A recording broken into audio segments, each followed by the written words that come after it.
olahraga. Berjumpa kembali dalam podcast Piala Asia 2023.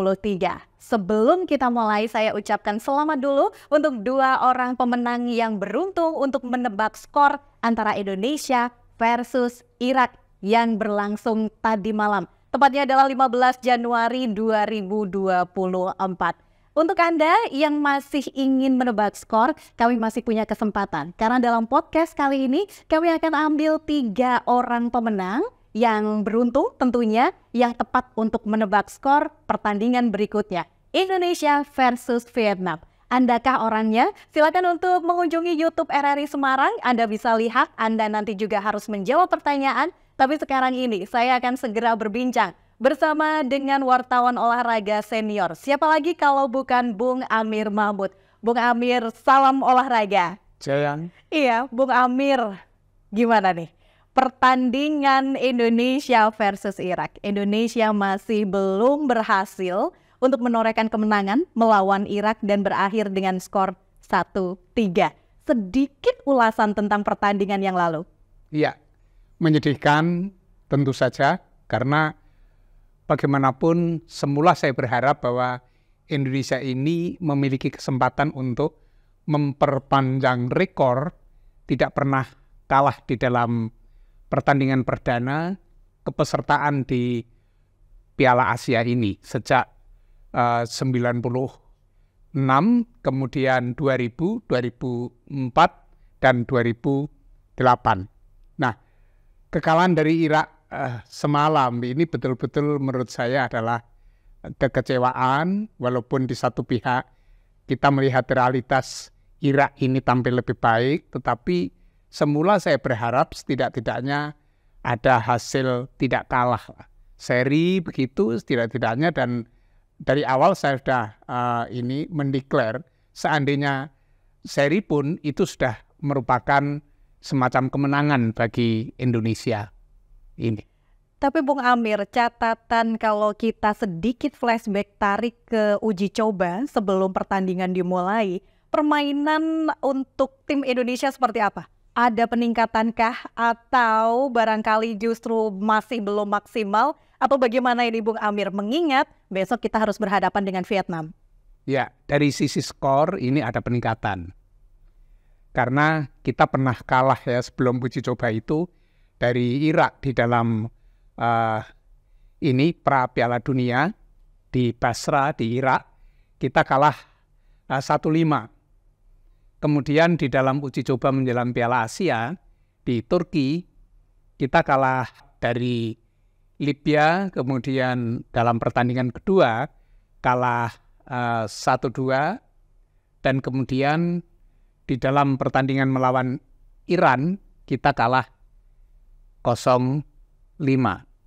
Ini saya melihat pertandingan melawan Irak kita kalah 1-3 ini merupakan peningkatan dari sisi itu.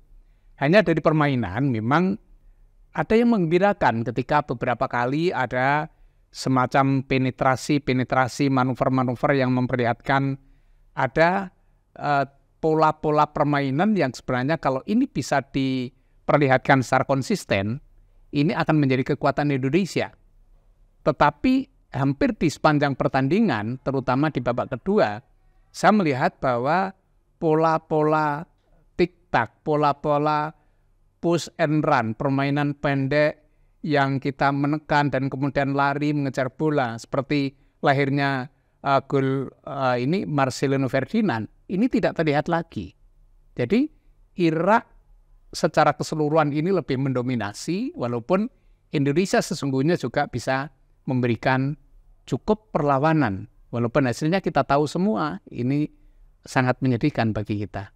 Oke, baik. Bung Amir, kalau kita lihat komposisi susunan dari para pemain kita melihat bukan hanya pemain-pemain lokal saja, pemain-pemain berkebangsaan asing yang kemudian ada naturalisasi di dalamnya. Ini juga sempat menarik perhatian karena dengan postur tubuh yang katakanlah bisa mengimbangi untuk permainan dari para pemain Irak. Ini bagaimana Bung Amir melihat naturalisasi ini?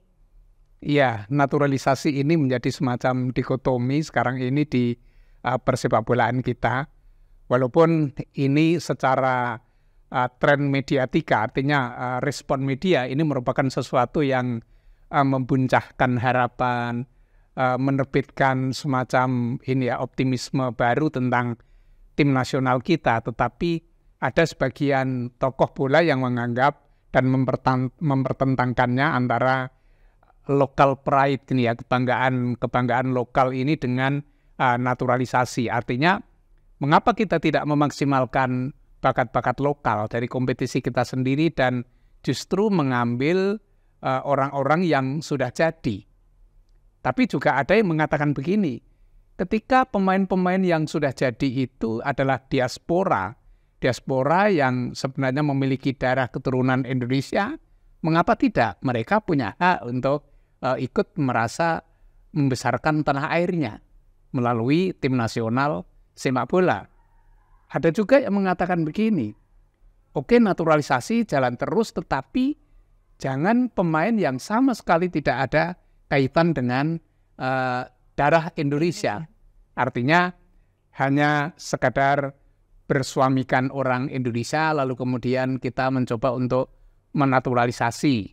Walaupun pernah kita punya sejarah bagus dengan Christian Gonzalez yang punya istri orang Indonesia, pemain asal Uruguay ini menunjukkan loyalitas, dedikasi, dan memang prestasinya untuk Indonesia. Ada juga striker asal Nigeria, Greg Nwokolo. Greg Nwokolo yang bersuamikan, yang beristri ini artis Kimi Jayanti misalnya. Ini adalah contoh-contoh yang sebenarnya tidak berkaitan langsung dengan keturunan Indonesia, tetapi dinaturalisasi. Menurut saya ini memang akan menjadi wacana yang terus bergulir sejauh mana nanti kontribusi akhir dari pemain-pemain yang kita naturalisasi sekarang ini. Ada Jordi Amat, ada Elkan Bagot, kemudian ada Sain Patinama, ada Ivar Jenner, kemudian Rafael Struijk, lalu juga ada Justin Hubner, masih banyak lagi, Mark Klok misalnya. Ini adalah pemain-pemain yang nanti akan pada saatnya apakah bisa membuktikan dan memberikan sesuatu yang bermakna bagi kebanggaan bangsa dan negara ini. Kalau memang ada titik-titik harapan semacam itu, tentu ini tidak akan menyalahi apapun secara filosofis, secara sosiologis, dan mungkin juga psikologi kompetisi kita sendiri. Sebab psikologi kompetisi ini tentu saja berharap bahwa apa yang dilahirkan oleh kompetisi liga kita itulah yang nanti akan kita jadikan andalan di dalam membentuk tim nasional Indonesia yang kuat. Artinya ketika kita masih membutuhkan talenta-talenta dari luar, itu berarti masih ada masalah dengan kompetisi liga kita. Belum sesuai harapan untuk mencari pemain-pemain yang siap secara teknis, siap secara fisik, dan siap secara psikis untuk memperkuat tim nasional. Pada saat pertandingan melawan Irak, Bung Amir, bagaimana kemudian Bung Amir melihat pemain-pemain yang diturunkan oleh Coach Shin Tae-yong sendiri, pemain naturalisasi? Apakah mereka juga cukup dominan untuk bisa membantu pergerakan tim Indonesia membobol gawang Irak?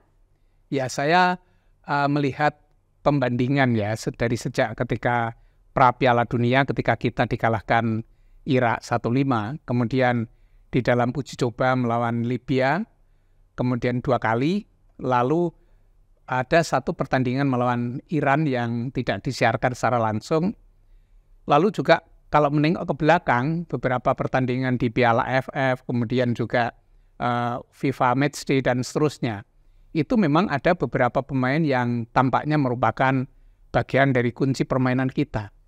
Ini misalnya Elkan Bagot ya, Elkan ini, kemudian Ivar Jenner, Justin Hubner, ini tampaknya mereka menunjukkan permainan yang bagus pada saat melawan Irak kemarin, dan ini ada peran di dalam gol balasan yang dicetak oleh